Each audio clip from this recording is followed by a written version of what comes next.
তো জ্যেষ্ঠ লিডাৰক সকলোৱে পাব বিচাৰে উচ্চতম ন্যায়ালয়ত ইয়াৰ বেল পিটিশনৰ কাৰণে কেছ চলি আছে নিশ্চয়কৈ আমি দৃঢ় বিশ্বাসী নৱেম্বৰ মাহত হ'বলগীয়া উচ্চতম ন্যায়ালয়ৰ যি এটা বেল পিটিশন তাত আমি মানে এটা ভাল সুখবৰ পাম বা এটা ন্যায় বা এটা জাষ্টিস পাম বুলি আমি দৃঢ় বিশ্বাসী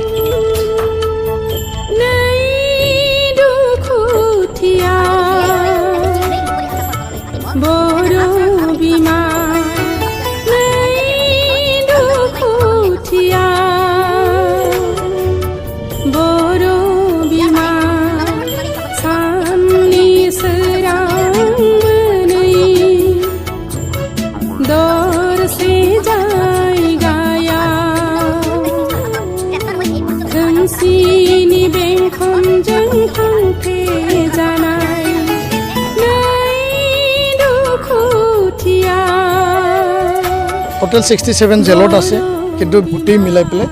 66 জন এতিয়া ইয়াত কেন্দ্ৰীয় কাৰাগাৰত কাৰাবাস কৰি আছে অন্যান্য জিলাত সময়ত আছিল এতিয়া প্ৰায় কেন্দ্ৰীয় কাৰাগাৰতে এটো সেন্ট্ৰেলাইজ হৈছে কিন্তু কেছবিলাক আছে জিলা ভিত্তিত নেপালত এগৰাকী এতিয়াও কাৰাবাস কৰি আছে তেওঁক আমি ঘূৰাই পাব কাৰণে নেপাল চৰকাৰৰ লগত সেই কথাও আগবঢ়াই নিয়া হৈছে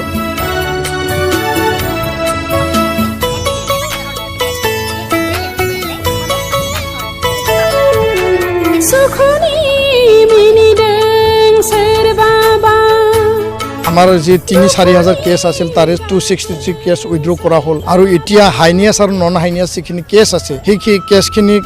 এডিজিপি ডাঙৰীয়াৰ অধীনত যি কমিটি আছে কমিটিয়ে এইবিলাক ভেৰিফিকেশ্যন কৰি আছে ভেৰিফিকেশ্যনৰ অন্তত সকলো দিশ চালি জাৰি চাই পেলাই উইথড্ৰৰ প্ৰক্ৰিয়া এতিয়া চলি আছে নাগালেণ্ডত কেছ আছে অৰুণাচলত আছে মেঘালয়ত আছে ৱেষ্ট বেংগলতো আছে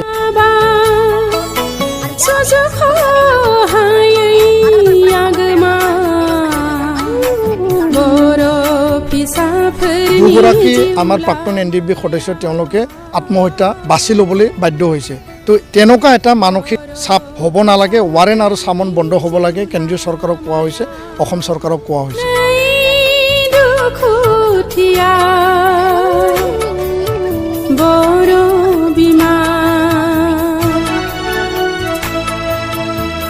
এই জেলত থকা মানুহখিনি ঘৰলৈ পঠাব লাগে সেই কথাটো লৈ মুখ্যমন্ত্ৰী ডাঙৰীয়াক 21 তাৰিখে আমি সাক্ষাৎ কৰিছিলোঁ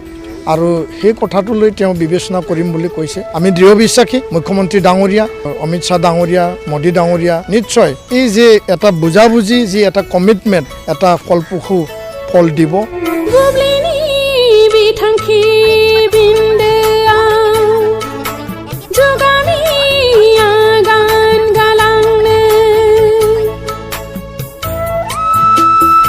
আৰু ইয়াৰ কাৰণে আজি এই কেন্দ্ৰীয় কাৰাগাৰত আমি উপস্থিত হৈ আমাৰ যিসকলে দীঘলীয়া সময় কাৰাবাস কৰিলে তেওঁলোকক আমি সাক্ষাৎ কৰি পেলাই তেওঁলোকৰ মনৰ কথা তেওঁলোকৰ দুখ বেদনা আৰু ঘৰৰ পৰিয়ালৰ যি দুখ বেদনা এই সকলো কথা আমি তেওঁলোকৰ লগত আলোচনাত মিলিত হৈছোঁ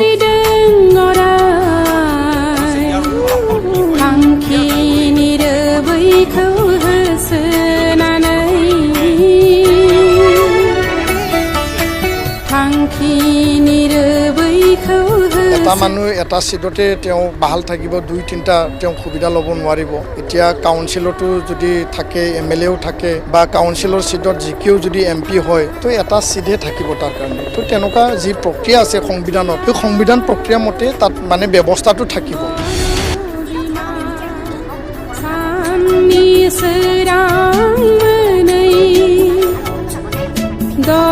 আৰু আমি দাবী জনাইছোঁ অহা পাৰ্লিমেণ্ট সেশ্যন নৱেম্বৰ ডিচেম্বৰত যি উইণ্টাৰ সেই উইণ্টাৰত যাতে সংবিধান সংশোধন যি বিধেয়ক সেই বিধেয়কটো যাতে পাৰিত হৈ যায় তাকে আমি কেন্দ্ৰীয় চৰকাৰক আমি আৰ্জি ৰাখিছোঁ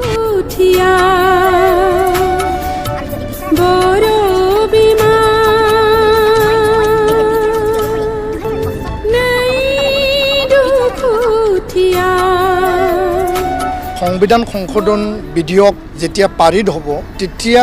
ডিলিমিটেশ্যন প্ৰক্ৰিয়া আৰম্ভ হ'ব ডিলিমিটেশ্যন প্ৰক্ৰিয়াৰ অন্তত 2025ৰ আগে সব কাম যদি ভাৰত চৰকাৰ অসম চৰকাৰে নিয়াৰেকৈ যদি আগবাঢ়ে তেতিয়াহ'লে নিশ্চিতভাৱে 25ৰ আগত নতুন এটা মানে বিটিআৰ সমষ্টি লৈ পেলাই ইলেকশ্যন হোৱাটো আশা আমি দেখা পাই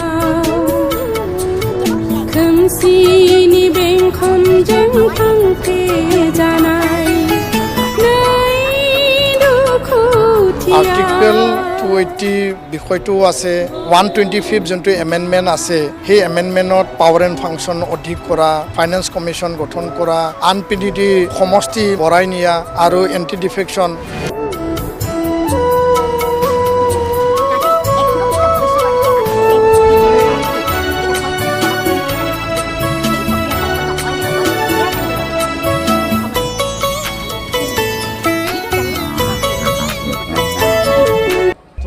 মানে লিডাৰ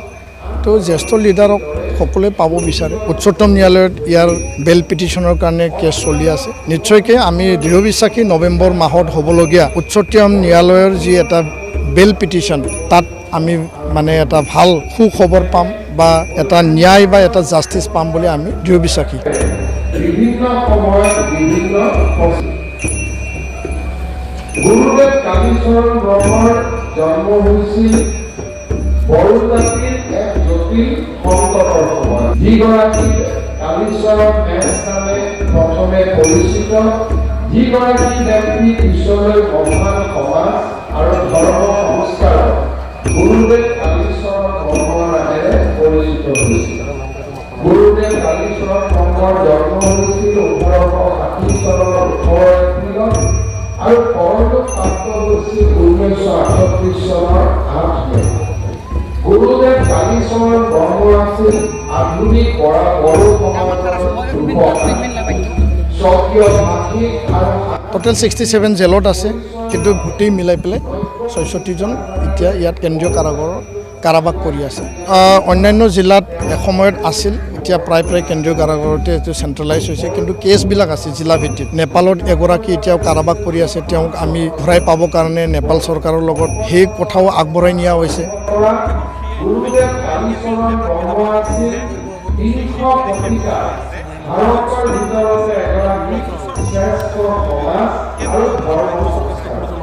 গুৰুদেৱ কালীচৰণ আমাৰ যি 3-4 হাজাৰ কেছ আছিল তাৰে 263 কেছ উইথড্ৰ কৰা হ'ল আৰু এতিয়া হাইনিয়াছ আৰু নন হাইনিয়াছ যিখিনি কেছ আছে সেই কেছখিনি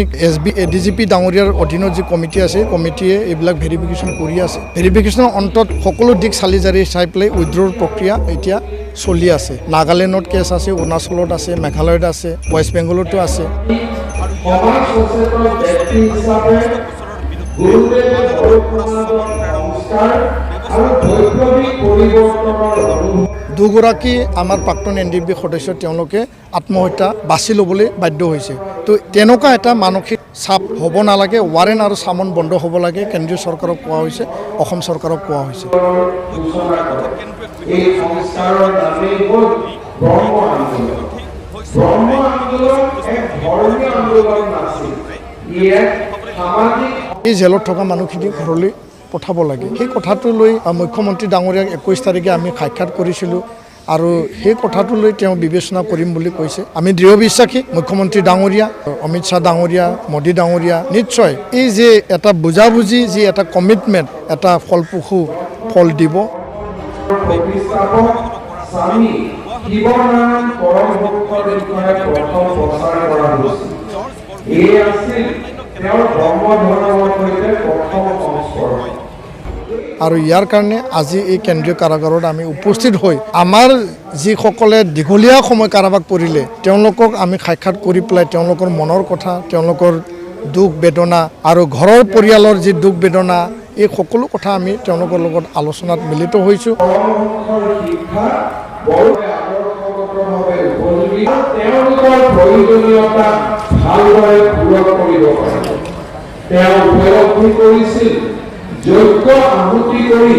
ব্ৰহ্ম ধৰ্ম গ্ৰহণৰ জৰিয়তেহে সংস্কাৰ প্ৰক্ৰিয়াৰ আৰম্ভ হ'ব পাৰে এই প্ৰক্ৰিয়াই সমগ্ৰ বড়ো সমাজখনক আগুৱাই লৈ যাব বড়োসকলৰ পৰিচয়ৰ প্ৰতি ভাবুকি কঢ়িয়াই অনা ধৰ্মান্তৰণৰ প্ৰক্ৰিয়াৰ বাবেও ই এক প্ৰকৃত উপায় বুলি তেখেতে গণ্য কৰিছে